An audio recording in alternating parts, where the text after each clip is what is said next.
So you brought up a really good point is people have a harder time staying on their health kick in the evening because they're tired, they're coming back from work, their willpower is low, they've used up that source in their body to continue to make good decisions.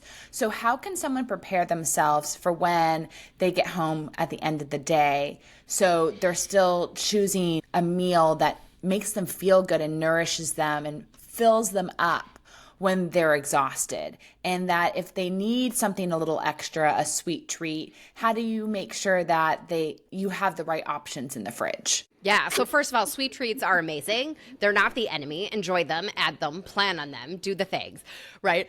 I think one of the biggest things and what we see in the research on willpower is that those who use willpower most effectively use willpower to create habits. They use their willpower to get as much as possible on autopilot. So then they have the willpower left for those moments when they need it, right? For the things that are not on autopilot. So your drive home from work requires you to pass by that bakery. And you know that one, right?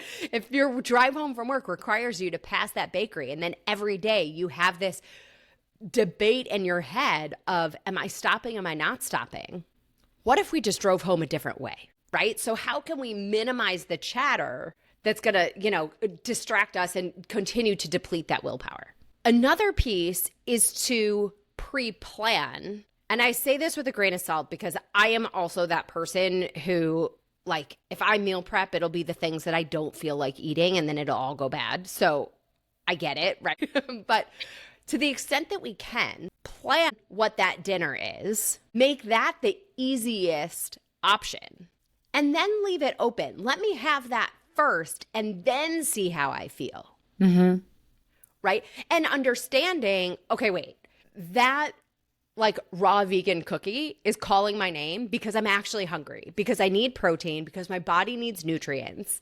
So let me eat those things first and then see how I feel about the cookie. And if I still want the cookie, great, I'll enjoy it.